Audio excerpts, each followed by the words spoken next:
আমি ক্ষমা চাইতে এসেছি স্বামী, আমাকে তুমি ক্ষমা করে দাও, আমাকে তুমি ক্ষমা করে দাও।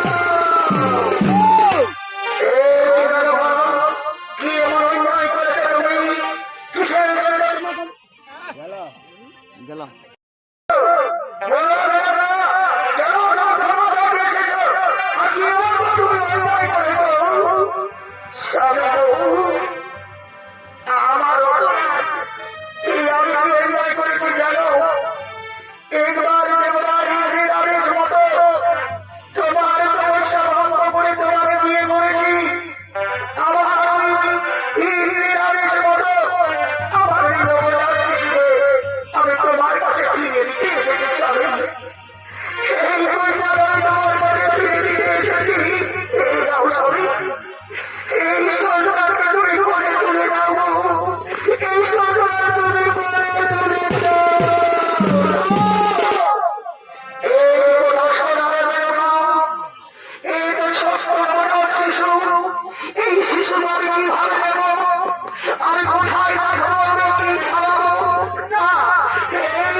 সৈন্যরা দেবরাজ ইন্দ্রের আদেশ মতো তাদের নবজাত শিশুকে তপবনের মধ্যে রেখে চলে গেল।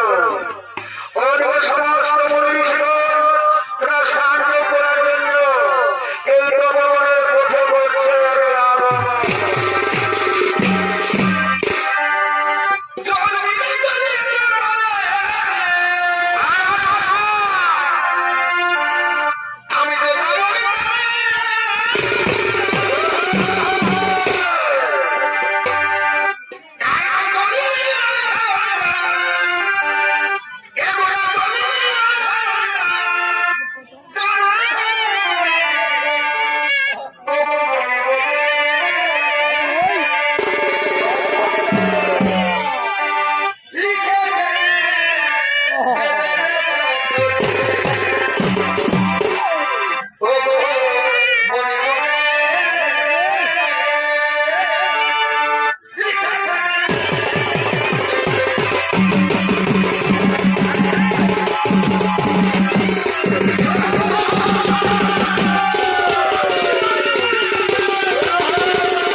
শিশুর কণ্ঠ শোনা যাচ্ছে কই না তো কোথায়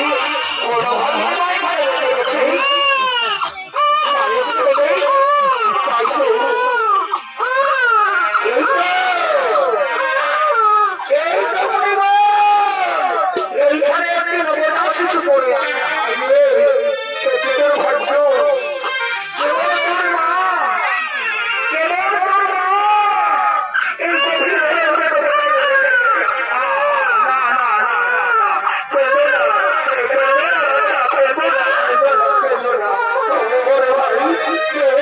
শিশু তো কিছুতেই আসে না বলো ভাই একে আমরা কি করবো? শোনো, ওকে রেখে দাও, ওকে আমরা কোথাও নিয়ে যাবো না। জানি না সে কোন জাতি আছে, ওর বংশটার জন্য ভাই তোমরা কেন বোঝো না? এই শিশুর মরে যাওয়াটাই আত্মার মরে যাওয়াটা হয় না। এই আত্মা যেখানে যাবে সেখানে তার যদি আমরা আশ্রয় নিয়ে যাই তাহলে প্রতিষ্ঠিত হবে, যদি অন্যকে নিয়ে যাই সেখানে তার জাতি ঘোষণা হবে। তাই বলছে শোনো ভাই, এই নবজাত শিশুকে ফেলে রাখা ভালো হবে না। চলো আমরা মাতা গৌতমীর আশ্রমে যাবো, মাতা গৌতমীর আশ্রমে যাবো।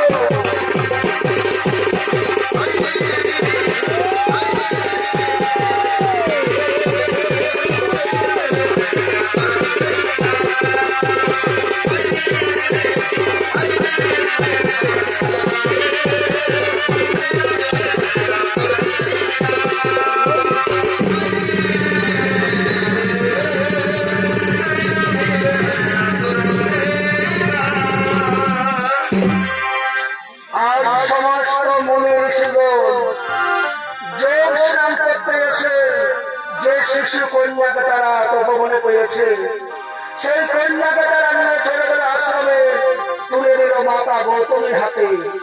নাম রাখলো তার শকুন্তলা।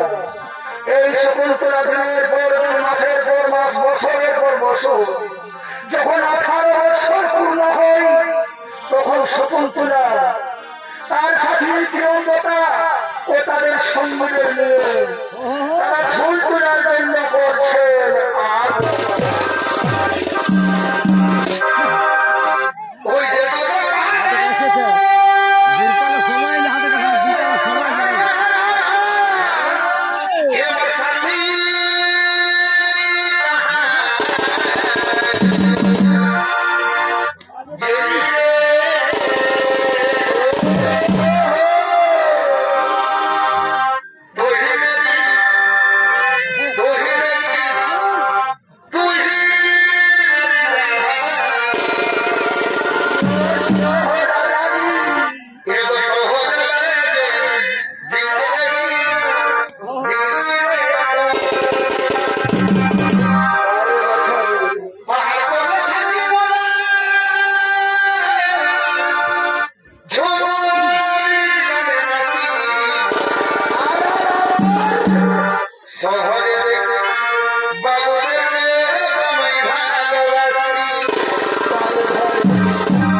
Thank you.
দেখতে দেখতে অনেক দেরি হয়ে গেল।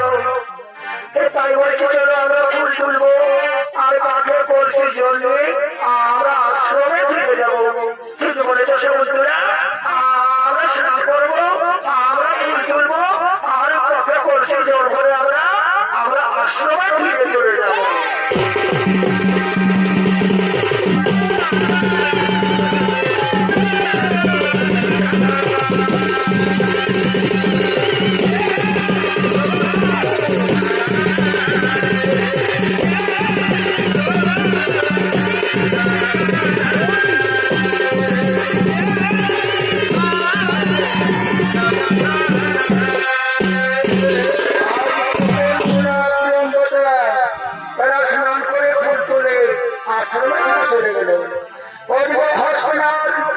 যুবরাজ দুষ্মন্ত সৈন্য সামন্ত বলে শিকার করার জন্য তপবনের দিকে বলছে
কোথায় আমরা জল পাবো আর কোথা থেকে তোমাকে চলে যাবো? ওরে ভাই তোমরা কেন বোঝো না? জল আমার মুখ ফুটে যাচ্ছে, আমার জল না ভাই, যদি আমি প্রাণে বাঁচবো না ভাই, আমি প্রাণে বাঁচবো। মহারাজ, ও ধর্ম হবে না মহারাজ, সে দেখুন আমরা কুঠির দেখা যাচ্ছে। চলুন না মহারাজ, আমরা কুঠির দিকে যাই, আমরা কুঠির দিকে যাই। তাই চলো, তাই চলো, তাই চলো,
জল দিতে তোমার মুখ শুকে যাচ্ছে।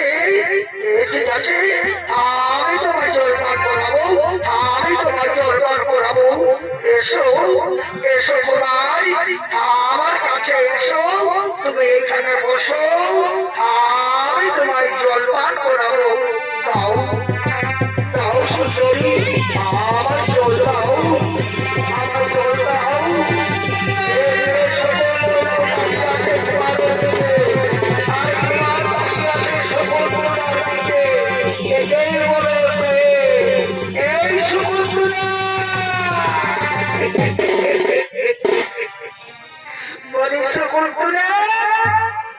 তুমি তাকে জল খাওয়ালে, তুমি তাকিয়ে আছো ওই কুমারের দিকে, আর কুমার তাকিয়ে আছে তোমার দিকে, আর তোমার এই কলসির জল মাটির নিচে গোড়াগড়ি খাচ্ছে। মানে তোমাদের দুজনের প্রেম হয়ে গেছে। তাই বলছি শকুন্তলা, তুমি এই কুমারকে বিয়ে করে নাও।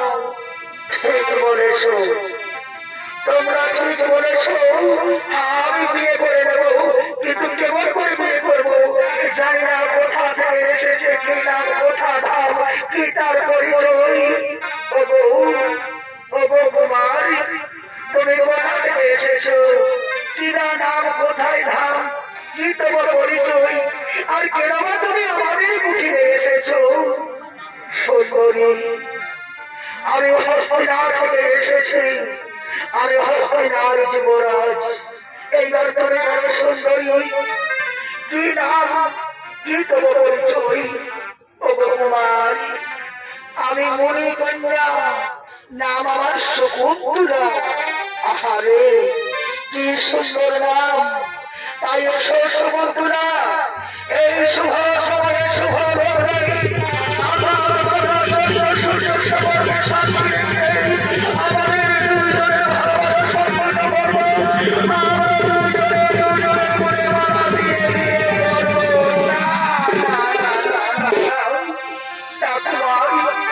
আমার গুরুজনেরা এখানে কেউ নেই, আর আমি তাদের মোটামুট জানিয়ে কেবল করে তোমাকে আমি বিয়ে করবো।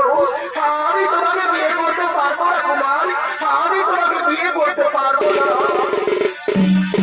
কেন পারবে না শকুন্তলা? এসো, এই শুভ দিনে শুভ লগ্নে আমরা গন্ধর্ব মতে বিয়ে করবো, গন্ধর্ব মতে বিয়ে করবো। এসো কাছে, এসো এসো। আর বলা সবর্গ সাক্ষী রেখে হস্তিনার যুবরাজ শকুন্তলার মনে মারা দিয়ে তাকে গন্ধর্ব রূপে বিয়ে করল। কুমার, আমাকে তুমি ভুলে যাবে না তো? আমাকে তুমি ভুলে যাবে না তো? না না,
তোলা এবারে পরে ভাই আর ক্ষণিকের ভুলে এ বিরহ এই মন থেকে কি পারে এ বোঝা যায় তারে দিব ভোলা ও ভালোবাসা এমন ভালো এ বাসলে তারে দিব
তুমি কেন বোঝো না আমাদের হসপিটাল দেখো হসপিটাল যাবো আর আসো তারপর তোমাদের শ্বশুর বাড়ি আমি হসপিটাল যাবো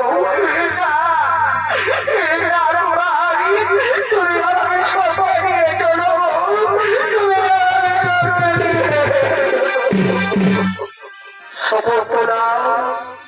আমার তোমার ভরসা নেই আমাকে তোমার বিশ্বাস নেই আমার দুজনের ভালোবাসার বিশ্বাস নেই এসো এসো সমুদ্র আমার কাছে এসো যে দেখো আমার হাতে আঙুঠি আমার এই হাতের আঙুঠি আমার তোমার আঙুলে পরিয়ে দিলাম যখন তোমার ইচ্ছে হবে যখন তোমার মনে হবে যখন তুমি আমাকে দেখতে চাইবে এই হাতের আঙুঠি তুমি দেখবে আমি কেবল যাবো আর আমি আসবো এবার আমায় বিদায় দাও শহর পুরা আমি যাই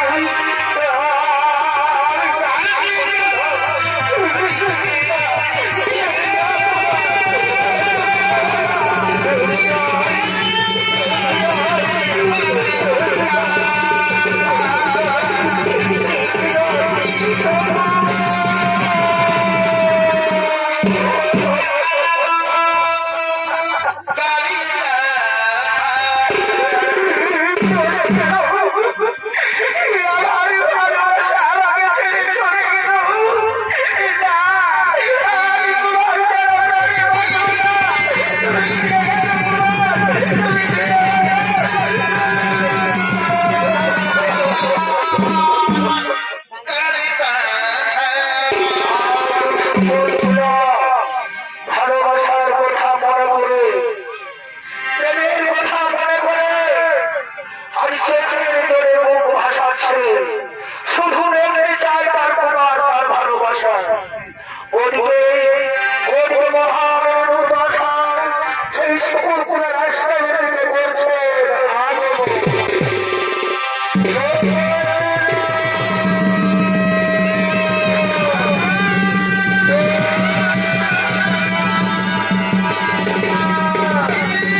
ভালোবাসা কোনদিন অপরাধ হয়ে যাবা, ভালোবাসা পবিত্র, ভালোবাসা দুজনের মিলে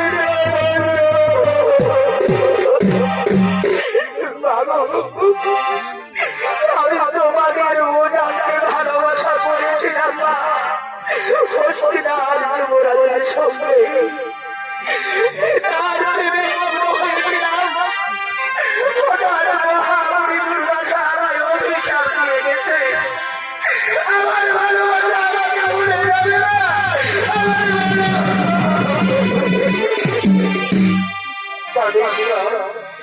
কাদেশ্বরে সকল পুরাণ এই শুভদিনে চোখের জল ফেলে কোনো লাভ হবে না মা। তুমি যা করেছ আমার আর সমস্ত ঋষিবর্গ করতে পারতাম না।